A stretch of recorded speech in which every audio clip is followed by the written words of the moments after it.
अपनी शव यात्रा का आनंद ले रहे थे। लोग हमें ऊपर से कंधा और अंदर से गालियां दे रहे थे। एक धीरे से बोला, पट्टा क्या भारी है।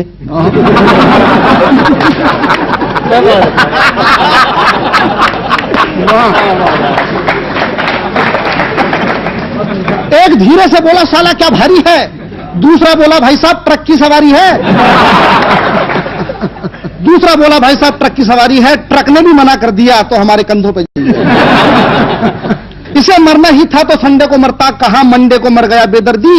एक ही तो छुट्टी बची थी, कमबख्त ने उसकी भी छुट्टी कर दी। एक ही तो छुट्टी बची थी, कमबख्त ने उसकी भी छुट्टी कर दी।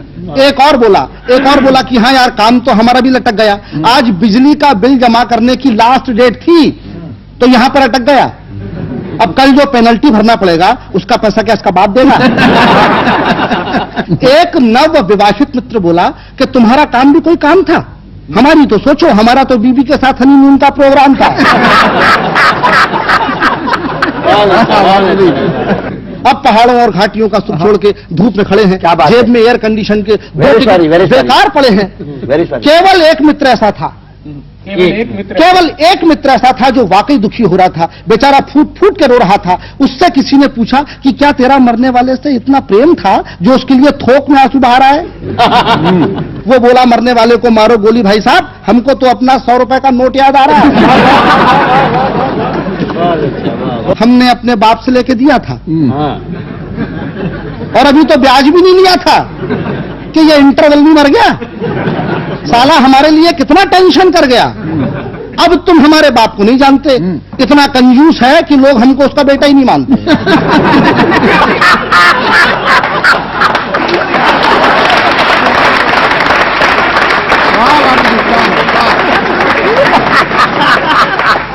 अब तुम हमारे बाप को नहीं जानते, अब तुम हमारे बाप को नहीं जानते, इतना कंजूस है कि लोग हमको उसका बेटा नहीं मानते। आपस में फुसफुसाते हैं कि कंजूस ने बेटा कैसे पैदा कर दिया। आपस में फुसफुसाते हैं कि कंजूस ने बेटा कैसे पैदा कर लिया।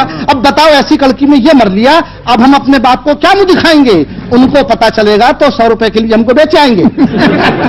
उनको पता चलेगा तो 100 रुपए के लिए हमको बेचे आएंगे। तभी एक सीन और देखिए, तभी हमारे मोहल्ले का कुल्फी वाला आगे आया कंधा लगाने के लिए। तभी हमारे मोहल्ले का कुल्फी वाला आगे आया और उसने अपना कंधा जैसे ही हमारी अर्थी को लगाया, कमबख्त के मुंह से आवाज आई, ठंडी मीठी बर्फ मलाई।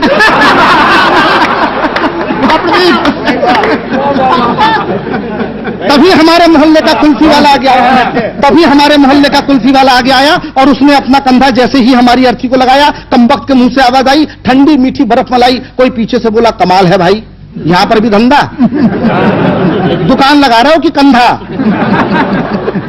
यहां पर भी धंधा, दुकान लगा रहे हो कि कंधा। कुल्फी वाला बोला, क्षमा करें, मुंह से निकल गया तो क्या करें। ऐसा नहीं कि मैं शव यात्रा के कायदे कानून नहीं जानता, मगर इस कमबख्त मुंह को क्या करूं जो नहीं मानता। जैसे ही कोई वजनदार सामान कंधे पर आता है, मुंह से बर्फ मलाई पहले निकल जाता है।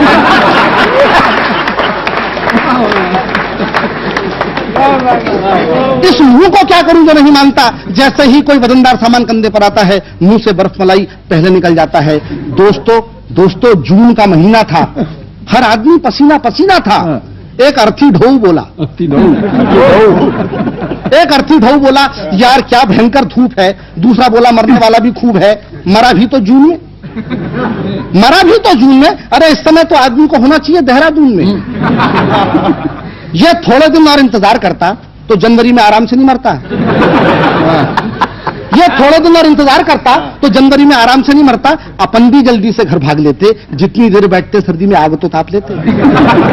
अपन भी जल्दी से घर भाग लेते, जितनी देर बैठते सर्दी में आग तो ताप लेते। भला मरने के लिए जून का महीना कितना बोर है। कोई बोला कि हाँ यार सर्दियों में मरने का मजा ही कुछ और है। मरने के लिए जून का महीना कितना बोर है। कोई बोला कि हाँ यार सर्दियों में मरने का मजा ही कुछ और है। तभी पीछे से आवाज आई, अच्छा बड़े भाई आप तो जनवरी में ही मरेंगे। वे बोले नहीं, हम फरवरी में प्रस्थान करेंगे, जनवरी में हमारा इंक्रीमेंट आता है।